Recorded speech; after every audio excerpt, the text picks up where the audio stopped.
ಪ್ರಿಯ ವೀಕ್ಷಕರಿಗೆಲ್ಲ ನವರಾತ್ರಿ ಹಬ್ಬದ ಶುಭಾಶಯಗಳು. ಇದು ದಸರಾ ಹಬ್ಬದ ವಿಶೇಷ ಕಾರ್ಯಕ್ರಮ ನವರಾತ್ರಿ ನವಶಕ್ತಿ.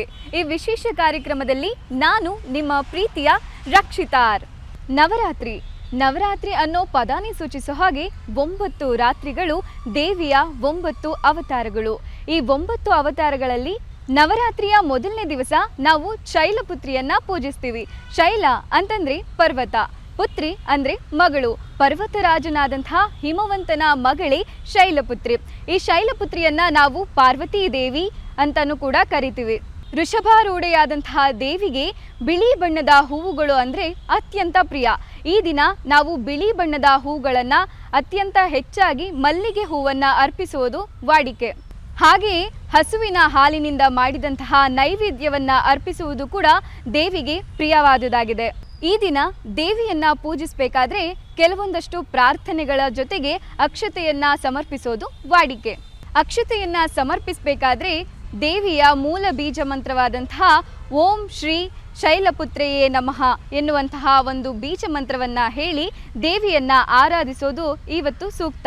ಹಾಗೆಯೇ ಇವತ್ತಿನ ದಾನವಾಗಿ ಯಾವುದಾದರೂ ಸಿಹಿ ತಿನಿಸುಗಳನ್ನು ಮಕ್ಕಳಿಗೆ ಕೊಡೋದು ಕೂಡ ಸೂಕ್ತವಾಗಿರುತ್ತೆ. ಇನ್ನು ಶೈಲಪುತ್ರಿಯ ಅವತಾರದ ಕಥೆಯನ್ನ ನೋಡೋದಾದ್ರೆ, ಪ್ರಜಾಪತಿ ಬ್ರಹ್ಮನ ಮಗನಾದ ದಕ್ಷನ ಮಗಳೇ ದಾಕ್ಷಾಯಣಿ. ದಾಕ್ಷಾಯಣಿ ತಂದೆಯ ವಿರೋಧವಾಗಿ ಶಿವನನ್ನ ವರಿಸ್ತಾಳೆ. ದಕ್ಷ ತನ್ನ ಎಲ್ಲಾ ಮಕ್ಕಳನ್ನ ಚಂದ್ರನಿಗೆ ಕೊಟ್ಟು ಮದುವೆ ಮಾಡಿಕೊಟ್ಟಿರ್ತಾರೆ. ಆದರೆ ದಾಕ್ಷಾಯಣಿ ಮಾತ್ರ ತಂದೆಯ ವಿರುದ್ಧವಾಗಿ ಶಿವನನ್ನ ಮದುವೆ ಆಗ್ತಾಳೆ. ದಕ್ಷನಿಗೆ ಶಿವ ಅಂದ್ರೆ ಒಂದು ಸ್ವಲ್ಪನೂ ಕೂಡ ಇಷ್ಟ ಇರೋದಿಲ್ಲ. ಆದ್ರೆ ಆ ವಿರೋಧದ ನಡುವೆನೇ ಶಿವನನ್ನ ಮದುವೆ ಆಗ್ತಾಳೆ. ಶಿವ ಸ್ಮಶಾನದಲ್ಲಿ ವಾಸಿಸ್ತಾನೆ. ಕುತ್ತಿಗೆಯಲ್ಲಿ ನಾಗರ ಹಾವನ್ನ ಸುತ್ತಕೊಂಡಿರ್ತಾನೆ. ವೇಷಭೂಷಣವೆಲ್ಲ ವಿಚಿತ್ರವಾಗಿದೆ ಅನ್ನೋ ಕಾರಣಕ್ಕೆ ಶಿವನನ್ನ ಕಂಡರೆ ದಕ್ಷನಿಗೆ ಆಗ್ತಾ ಇರೋದಿಲ್ಲ. ಆದರೂ ಕೂಡ ದಾಕ್ಷಾಯಣಿ ಶಿವನನ್ನ ವರಿಸ್ತಾಳೆ. ಹೀಗೆ ದಕ್ಷ ಒಂದು ದೊಡ್ಡ ಯಜ್ಞವನ್ನ ಆಯೋಜಿಸಿರ್ತಾನೆ. ಆ ಯಜ್ಞಕ್ಕೆ ದೇವಾನುದೇವತೆಗಳು ಮತ್ತೆ ತನ್ನ ಮಕ್ಕಳೆಲ್ಲರನ್ನೂ ಕೂಡ ಆಮಂತ್ರಿಸಿರ್ತಾನೆ. ಆದರೆ ಶಿವ ಮತ್ತೆ ದಾಕ್ಷಾಯಣಿಯರನ್ನ ಮಾತ್ರ ಯಜ್ಞಕ್ಕೆ ಆಹ್ವಾನಿಸಿರೋದಿಲ್ಲ. ತವರಿನಲ್ಲಿ ನಡೀತಾ ಇರುವಂತಹ ಮಹಾಯಜ್ಞದಲ್ಲಿ ನಮ್ಮನ್ನ ಕರೆಯೋದಕ್ಕೆ ಮರ್ತಿರ್ಬೋದು ಅಂತ ಮಹಾಯಜ್ಞದಲ್ಲಿ ಪಾಲ್ಗೊಳ್ಳೋಕೆ ಶಿವನನ್ನ ಕೇಳ್ತಾಳೆ. ಆದ್ರೆ ಶಿವ ಆಹ್ವಾನವಿಲ್ಲದೆ ನಾವು ಅಲ್ಲಿಗೆಲ್ಲ ಹೋಗ್ಬಾರ್ದು ಅಂತ ಹೇಳ್ತಾನೆ.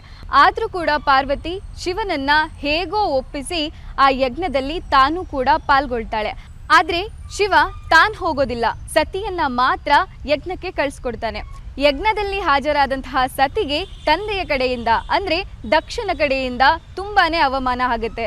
ಅದು ಕೂಡ ಶಿವನ ಹೆಸರಿನಲ್ಲಿ ಸತಿಯನ್ನ ಅವಮಾನಿಸ್ತಾನೆ. ಇದರಿಂದ ಅವಮಾನಿತಳಾದಂತಹ ಸತಿಯು ಅಲ್ಲೇ ಇರುವಂತಹ ಯಜ್ಞಕುಂಡಕ್ಕೆ ಆರಿ ತನ್ನ ಪ್ರಾಣವನ್ನ ತ್ಯಜಿಸ್ತಾಳೆ. ಹೀಗೆ ತನ್ನ ಪ್ರಾಣಾಹುತಿಯಾದಂತಹ ನಂತರ ಮುಂದಿನ ಜನ್ಮದಲ್ಲಿ ಸತಿಯು ಹಿಮವಂತ ಮತ್ತೆ ಮೀನಾರ ಮಗಳಾಗಿ ಜನಿಸಿ ಪಾರ್ವತಿ ಅಥವಾ ಶೈಲಪುತ್ರಿಯಾಗಿ ಅವತರಿಸ್ತಾಳೆ. ಈ ಅವತಾರವನ್ನೇ ನಾವು ಶೈಲಪುತ್ರಿ ಅಂತ ಪೂಜಿಸೋದು. ಇವತ್ತಿನ ಅವತಾರದ ಬಗ್ಗೆ ನಾವು ನೋಡಿದ್ದೀವಿ. ಓಂ ಶೈಲಪುತ್ರಾಯೇ ನಮಃ. ಧನ್ಯವಾದಗಳು.